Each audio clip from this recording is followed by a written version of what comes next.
Welcome to Liberty and Gun Rights Podcast. I think it's episode 15.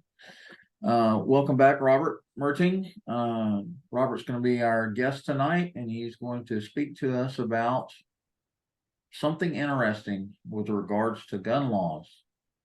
James, thank you for having me on. Yes, sir. What's our something interesting tonight? Yes. Pistol braces? Okay. All right. So pistol braces have been in the news.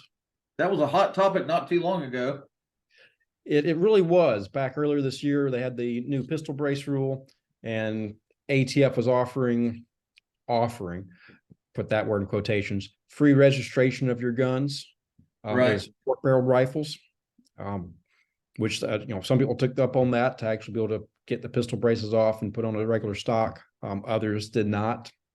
We'll get into a moment of how many didn't.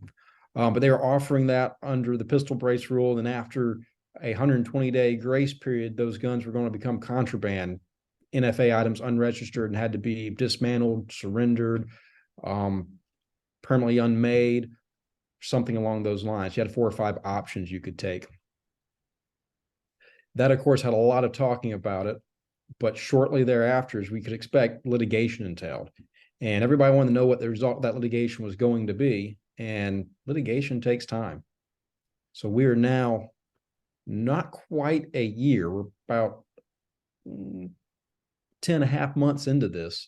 And we've got a little bit of feedback. We don't have it fully yet, but we got a little bit. So how much of the pistol brace stuff did you follow during the first part of the year? Not a lot. I know people were pretty upset about it. There was some litigation filed actually the day the rule was made final and published.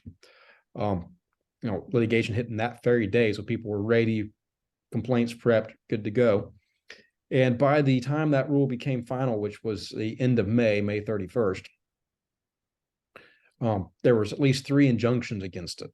Now, those weren't injunctions nationwide. Those were injunctions for particular organizations, particular plaintiffs. I think Gun Owners of America was one. I think maybe one of the Firearms Policy Center may have been one. And they had injunctions that affected their members. And the court was trying to be, the courts, plural, were trying to be very judicious in their injunctions, only to the named plaintiffs, only to the members as of the filing date.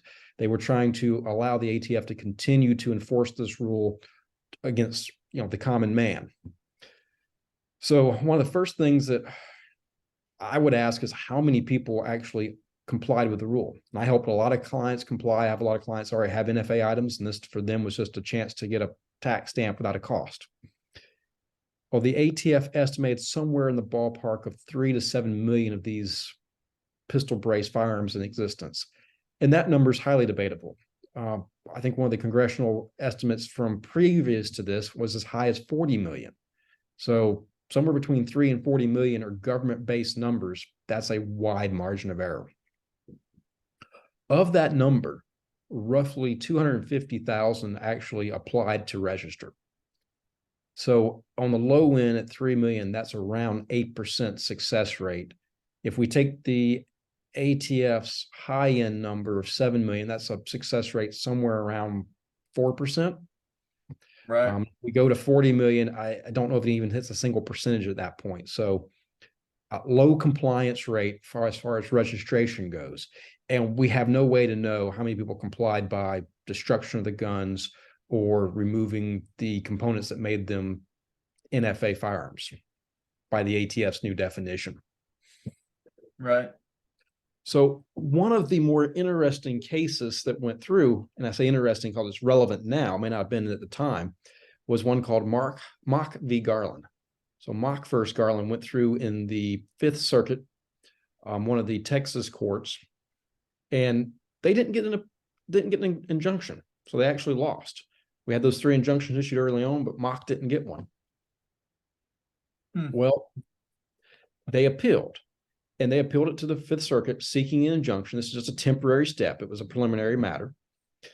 And they made several arguments about unconstitutionality of the registration, not following the rules for making the process for making rules, the Administrative Process Act or Procedures Act, of these series of arguments.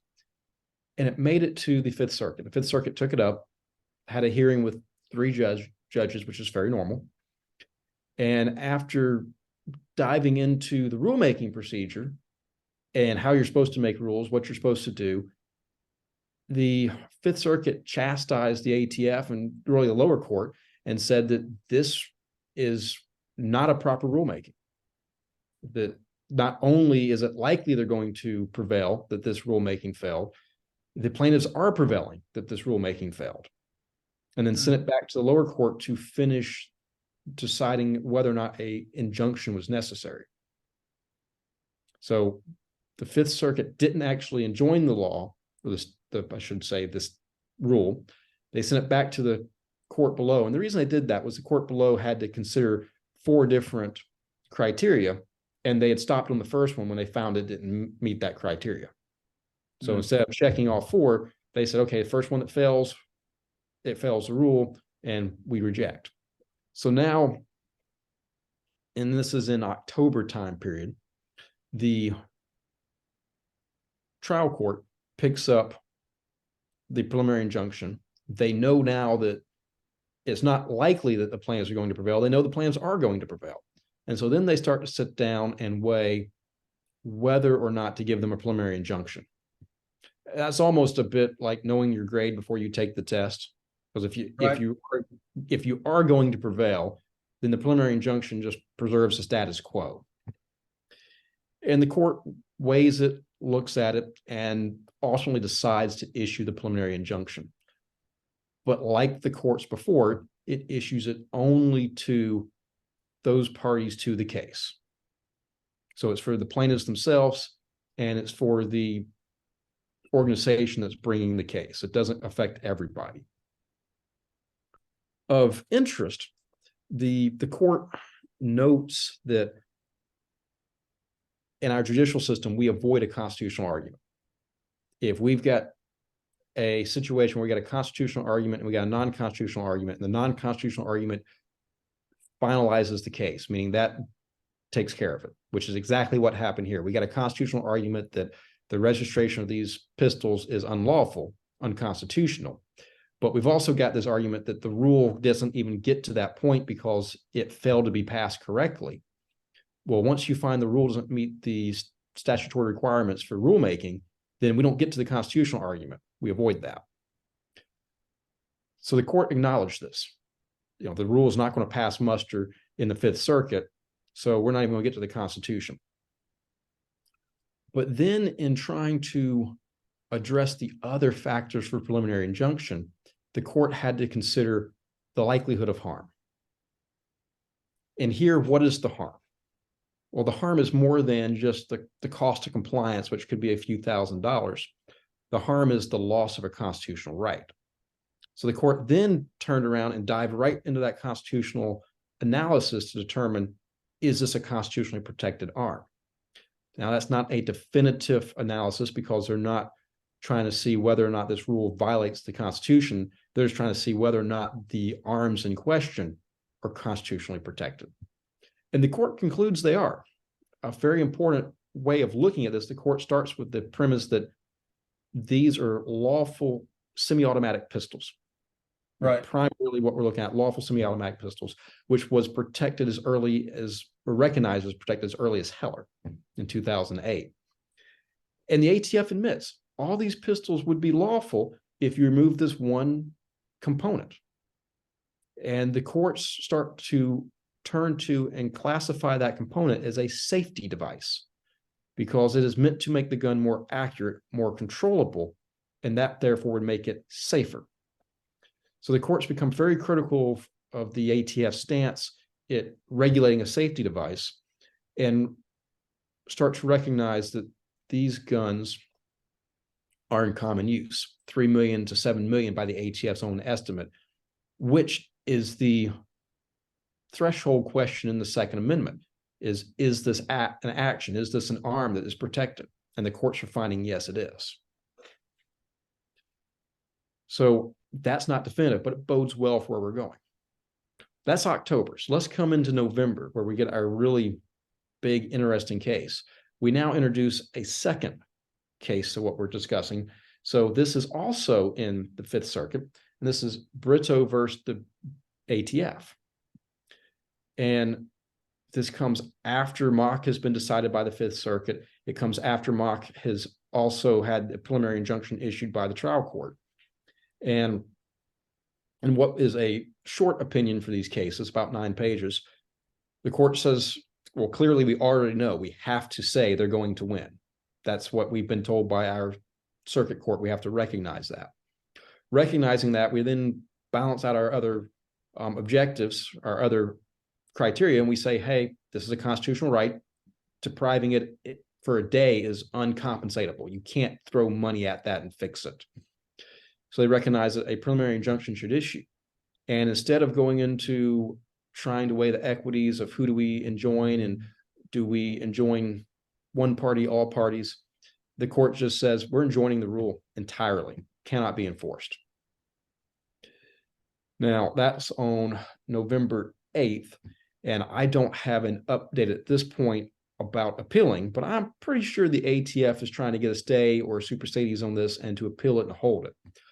But right now, it looks very dire for the ATF that this rule would hold.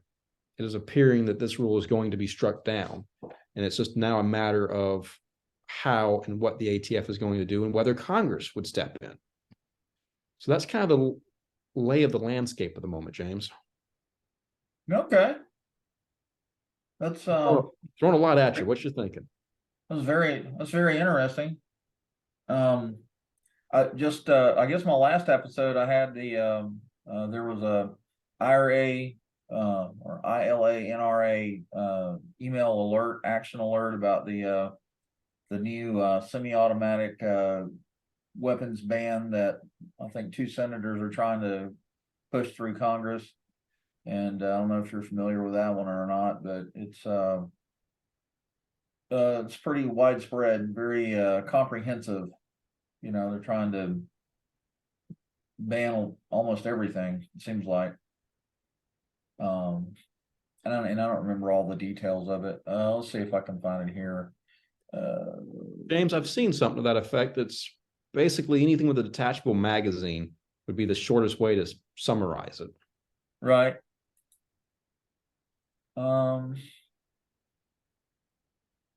Looking for what episode it was. But anyway, yeah, I don't know which one it was.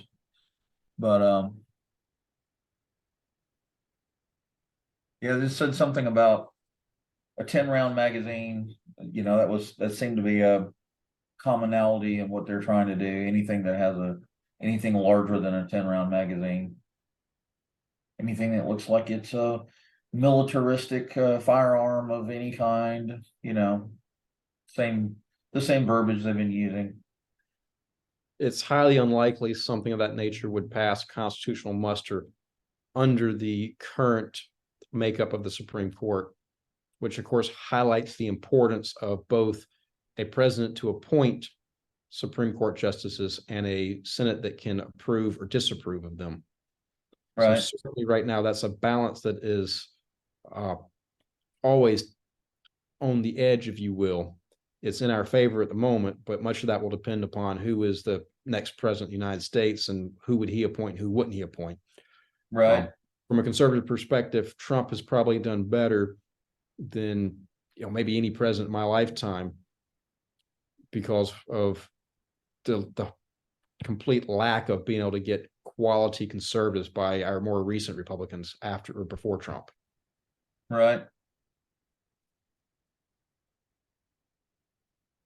Well, I don't know much about all the technicalities of what you've been speaking about, but I know there's if the law doesn't pass, which it sounds like it's not going to, I think that there's going to be a lot of a lot of happy gun owners. It's certainly so. But I mean, to get something through in the Senate, you have to typically get 60 votes to overcome a filibuster. And even with the Senate split 50-50, they can continue to force votes on it. But it's going to require at least 10 Republicans to swing over and vote for that. And then Right. that just gets it through the Senate, not into the House. Again, many times these really draconian bills are meant to be a flash, meant to get attention, and then they hope to make other bills that are realistic look more palatable. And that's what you got to be aware of, is that other things start to look better by comparison. Right. You heard any rumors or murmurings about any pre-filed bills for this next session? That now I know we're, because it's an election year, everybody's going to be pushing for constitutional carry or some form thereof. And I know there's concern over them trying to pass red flag laws and things like that. Are there any hot topics or hot bills that might come into view in 2024? Well, at the state level, we're in the middle of a session. So the bills that were introduced and worked on last year or this year, 2023, we're going to be back up for consideration and voting in 2024. The House, if my memory is serving me right, did pass a version of permitless carry. It does Right. have within it some gun control provisions, increasing penalties for the possession of guns by certain persons, increasing the number of persons who are prohibited from having guns at a state level. Those things are movements in the wrong direction. And I believe that some of our law enforcement agencies and even our governor would like to get those done. And the only way they can is to offer some other token of gun rights to the average man. And so they are taking an interest in constitutional carry, or permitless carry to be reality. They're taking interest in permitless carry under the hope that they can get this other gun control through on its back. Okay. And your average man is not even going to be aware of that. He's not going to be aware of it. You're more, what we say, garden variety conservatives, or those that just kind of find themselves maybe in a moderate camp, might be okay with the idea that some bad person can't have a gun, without thinking about who gets to decide who a bad person is and how long does he stay a quote bad person. Right.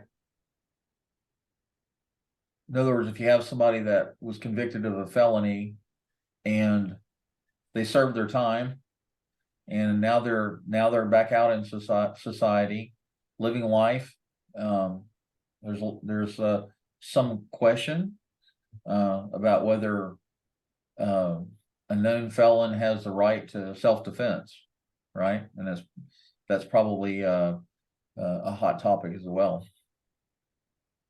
It seems to be something that we have normalized, taking away those rights and taking them away potentially for life, when you've got people out there who did something to cost those rights, firearm rights, 25, 30, sometimes as many as 50 years ago. And the person that you're looking at today is so far from the conviction that many years ago, it's not funny. And many times the convictions can be for something that is not in the least bit violent. Right. I had a client one time who got convicted for stealing property because they went to a car dealer lot. They tried the cars until they found one that was open. And one of the fellows decided to take out some rugs and, took out a couple of things from the car. And those things were high enough in value that it hit felony status. And so we're looking decades later, what was a immature teenage prank having to be fixed. And that's not the type of person that, when you tell the activity that he went down at night to a car dealer lot with brand new cars and, tried opening doors, that's not the type of person that you look at and go, he's dangerous. Right. Right. And clarify for the audience, and I don't mean to sound ignorant here, but it's in South Carolina, somebody that's convicted of a felony cannot own a firearm, or certain types of firearms. So South Carolina, at the state level, has prohibitions on violent crimes and crimes of violence. which are I got you. slightly Against different. people. It can be against people. It can be things that aren't necessarily against people, but we determine to be violent. For instance, trafficking in marijuana is violent, no matter whether or not any violence was done. Is that act of trafficking? Is we just decided that that was so bad, we're going to call it violent. Which again, I'm not sure I would agree with that, because somebody who is just selling lots of marijuana is not inherently necessarily violent. He may very well be to get to that level, but it's not. It's a non sequitur to say he therefore has to be, versus somebody who's in kidnapping or attempted murder. Well, that's a violent act. That act had to be violent. Right. South Carolina has prohibitions on criminals with violent convictions from being able to possess guns. Now, federally, the feds can come in charge for this conviction of any crime carrying more than 2 years or felony carrying more than 1 year of prison. Gotcha. So it's a federal offense, not a state offense necessarily. Yes, we have some state offenses, but then the federal offenses are broader. And what has been attempting to happen in the permitless carry bill that's out there is enlarging the South Carolina offense to mimic or mirror the federal offense. At one point in this time, the state would have nullified federal law and told the feds you couldn't enforce it here. Now we're rushing to try to enforce it for them. But we have not done a very good job of it. And I think the first try was over-inclusive, meaning that South Carolina was going to prohibit more people from possessing guns than the federal government did. And that got some pushback in the bill. So it was changed. And I think it's now a little bit under-inclusive, meaning that there's fewer people that would be prohibited by South Carolina in the new law than there is in federal. It's currently under-inclusive now, if you're just looking at, do they cover the same persons? I think that South Carolina is much more currently focused on what constitutes a dangerous person versus just having a conviction. I got you. Well, all righty then. That's all interesting stuff for sure. Appreciate you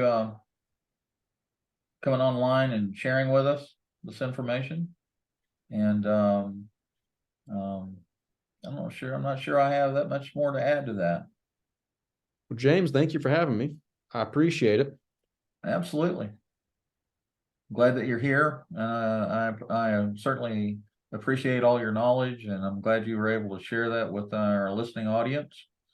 And we're coming into the holiday season, so I wish you and your family a very restful, peaceful, blessed holiday season. And it's a time with friends and family, and we can kind of wrap up the old year and get ready for the new year. I know 2024 is going to be a very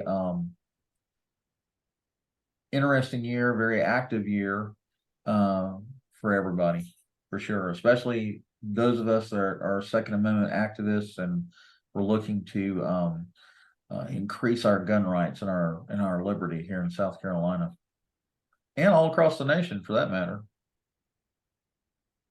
James, a Merry Christmas to y'all. And we'll push forward the best we can to hold the line, and we'll see if 2024 has a better election than last time. There you go. All right. Well, thank you for the privilege of your time. Our podcast is hosted on Amazon Music, iHeartRadio, and Spotify. Be sure to share our podcast with your Second Amendment friends, family, and coworkers. You can contact us at Liberty Gun Rights Podcast at proton.me. That's Liberty Gun Rights Podcast at proton.me. Thanks for listening to today's episode, and goodbye for now.